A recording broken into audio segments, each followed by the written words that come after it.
Hebben jullie ook nog filet?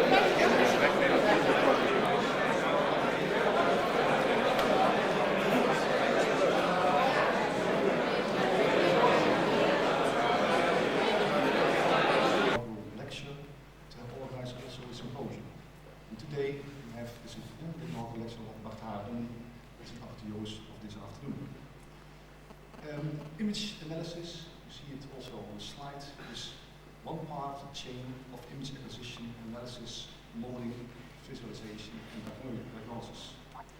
These subjects observe broad attention, and a large number of people present here show that indeed it has that attention. It has a very important position, and we want to demonstrate this afternoon what's the current state of the art is in this field.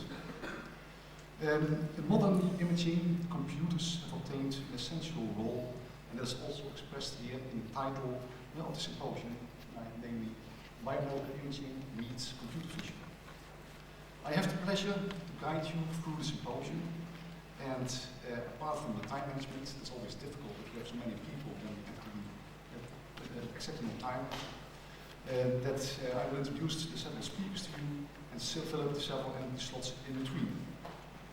You definitely will see many extremely nice and beautiful pictures this afternoon, but also pictures and images have also played a very important role in my own career. It's always difficult to value pictures and images. Some people try to say it in words, and then you have a very close cooperation as a radiologist of the academic hospital in Maastricht, together with the biomedical faculty of the University of Eindhoven. I think that must be a very productive collaboration in the next future, and that must be a challenge for us to do so. My talk is entitled Medical Imaging in Practice, Radiologist Questions. So I will give you medical input in this meeting, I hope. I've split up my talk in three parts. The first part, the history and state of the art nowadays. The second part, why do we image in patients? What do we want to realize? And the last part is, what are our problems? What are my problems as a radiologist? First, a little bit history. As you see here, in 1895, Röntgen discovered his X-ray beam, and the first 50 years of the previous century were spent on improving the equipment and improving the image quality.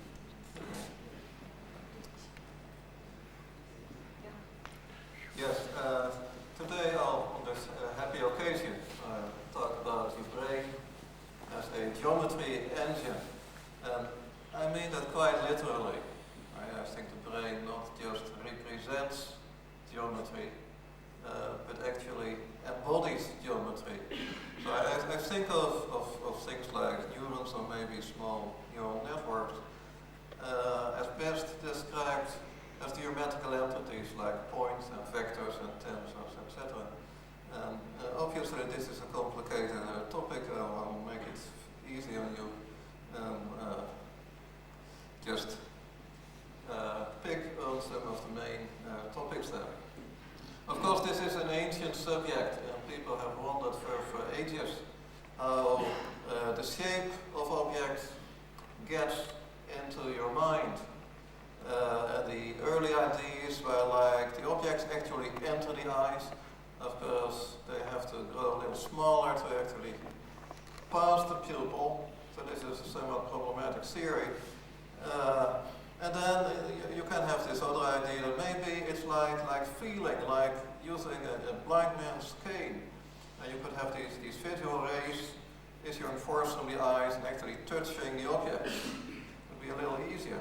And this is actually the first book on optics by Euclid, describes this theory, and it works fine, right? Because in classical optics, it really makes no difference what direction the arrows point.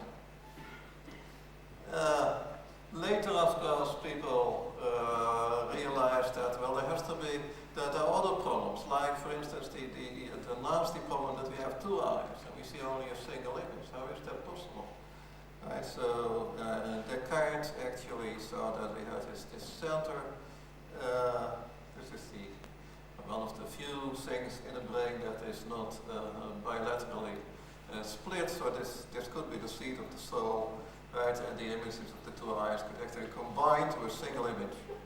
Of course, the problem is that there has to be this little homunculus in the head that looks at the screen. Right? So it has made this type of theory rather unpopular in modern days. And of course, seeing is strange because what gets in is radiation, right? This is just physics. It is electromagnetic waves or something like that. But what eventually evolves is light, and light, well, you shouldn't trust the physics textbooks here. Light is not radiation, right? Light is a thread of consciousness. So what we have. Bart, erg bedankt voor de uitnodiging. And happy birthday. I'm going to be showing a number of projects, results of a number of projects at the University of North Carolina.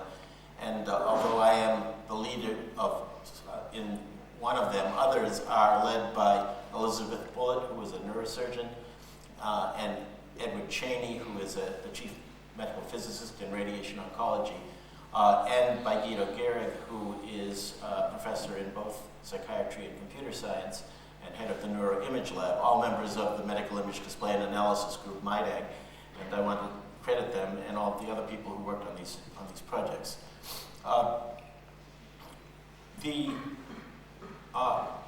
Major point, I have two major points to make here today. And the first is that of the importance of dealing with real clinical problems to solve as we face the development of methods of image analysis. These clinical problems are not only important most important in their own right, because we can make a difference in the health of patients, but from the point of view of our research, they excite the researchers who do them, and therefore we have the really nice situation of attracting many of the best scientists and best scientific minds into medical image analysis precisely because they are excited to work on these problems. At the same time, these problems are very important in driving our research in medical image analysis because they tell us which problems are important to solve and which ones less important to solve. And finally, they give us the basis for deciding whether we're successful or not. It's all very nice to have elegant theories, but in the final analysis, we need to know whether we're really solving problems or not, and they provide that. I'm going to be using 4 examples here in my talk today. The first you see on the upper left is a problem from neurosurgery. It comes elsewhere, but in neurosurgery you're interested in the relationship between the blood vessels you see and the tumor that you also see as sort of a ball in the visualization in that picture in the upper left. The question is, which vessels supply the tumor and the tumor only, in which case you would like to break that blood supply somehow, or which pass through the tumor and supply other tissue, or which supply both the tumor and the tissue, in which case you would rather not cut off the blood supply to that particular blood vessel. The second problem you see illustrated in the upper right. The question that neuroscientists want to know is what's the difference between the brain What's the difference of the brain of a schizophrenic as compared to a normal brain, a normal person's brain? How has one developed differently so that we might be able to recognize that development and treat it early in the predictive sort of fashion that we heard about in the earlier talk by Dr. van Engelshoven? In any case, this is a hippocampus in a result from Guido Gehrig. It turns out that here at the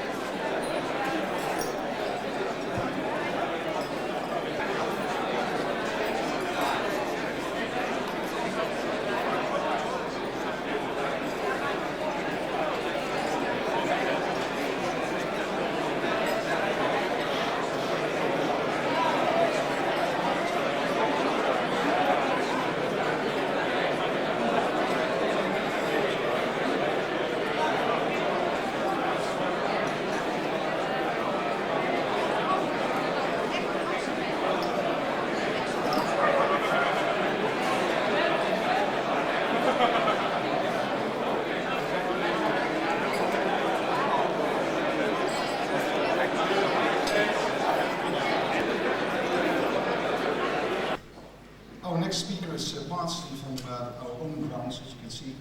It's Frans Gerritsen. He's a part-time professor at the Department of Biomedical Engineering here at the university. He's also working at Philips Medical Systems. You also see that Philips has a well-known logo at the other slides, and it's called "Let's Make Things Better." And I never ask myself why, but in the biomedical context, it has a very special meaning, I would say. And hopefully, Frans can show us why we should feel ourselves better. Thank you. I'm very honored to have been invited to talk to you here this afternoon, ladies and gentlemen. And the assignments that were given to me by Bart are the following. I should talk about contemporary medical imaging equipment, especially evolving capabilities of image formation and analysis, and the use of image processing to facilitate clinical practice. I should go into the patterns of collaboration between clinicians, researchers, industry to foster relevant innovations in this field. And I should answer the question, what does industry expect of biomedical engineering graduates? And all of these important topics should be discussed not in a semester, but in maximum 20 minutes. So the only thing that I can do is to be like a water ski driver, skim the surface and be very fast. So I excuse myself for the superficial nature of this talk already now. I'm very pleased and also honored to be part of the new realm of Philips Medical Systems. As you may have noticed, Philips has acquired a large number of very important companies in the past few years and has strengthened itself considerably there with a large portfolio that's very complete at this moment. And for each of these imaging modalities, things are not stable. Modalities are not mature. Innovation has not stopped. And I will tell you a few things about that. Even for X-ray, the beginning of everything, innovation has not stopped yet. For each of the various X-ray imaging systems that we have for the various clinical purposes, cardiovascular, orthopedics, urology or surgery, for various budgets, innovation doesn't stop at all. One of the innovations, for instance, in X-ray, is that X-ray is now also three-dimensional, not just projective in nature.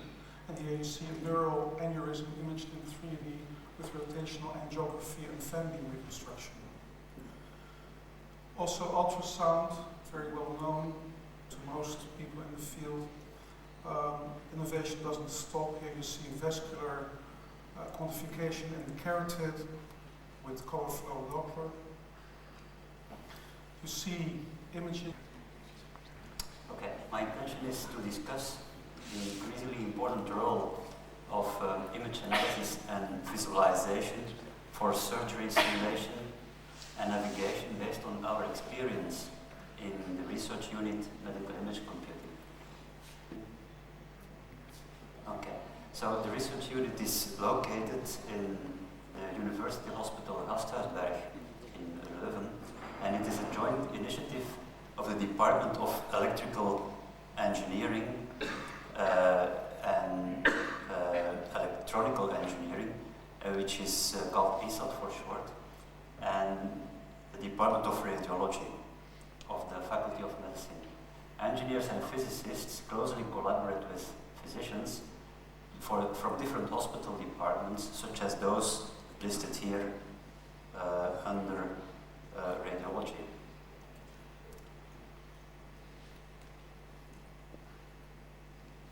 The hospital is equipped with the modern digital imaging modalities, such as those that you have heard earlier today. I give a short overview. Radiography has become almost totally digital now, which offers the possibility to process the acquired images. And here are two examples. This is an example of image enhancement, and the second one, this one is a 3D reconstruction based on two-dimensional projections. Modern ultrasound equipment offers a variety of image processing opportunities, such as for stress-strain analysis. Here you see a strain rate image which is obtained from a velocity image, and a velocity image actually is directly obtained from tissue Doppler imaging.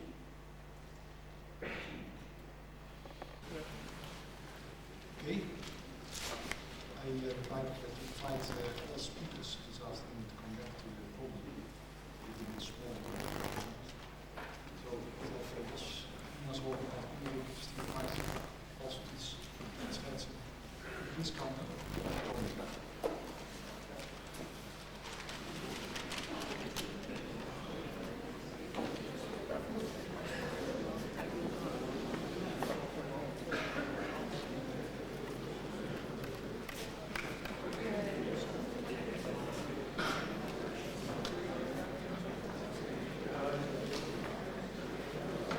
Okay, quite a few days, very fine overview of states and parts of University analysis and disposition by Jos, etc. So, Jos was the first one. He will give a short summary, and I showed very clearly what the problems are modern radiologists is dealing with. And showed that computer vision is, of course, very important and more important also in this field. I would like to again applause for his fine presentation.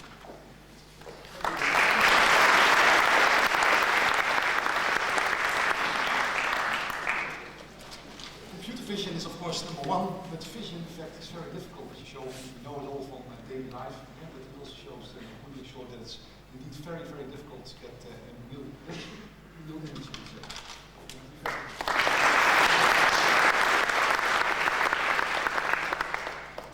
Steve tried to show the practice from theory and practice come together.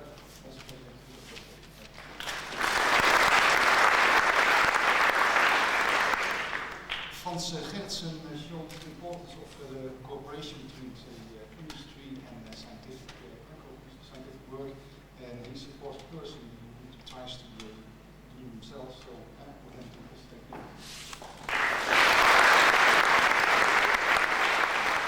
Of course, last but not least, we saw very impressive, three-dimensional images of Suetens, which also showed that the PAC system, digital systems, are getting more and more important.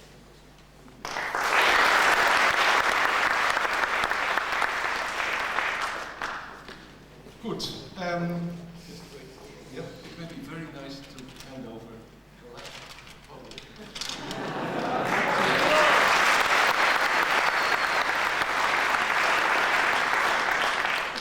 and of course, the most difficult task, people say, but it's of course not true at all.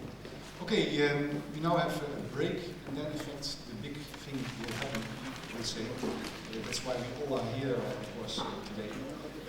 Bart will give us an orchestra lecture.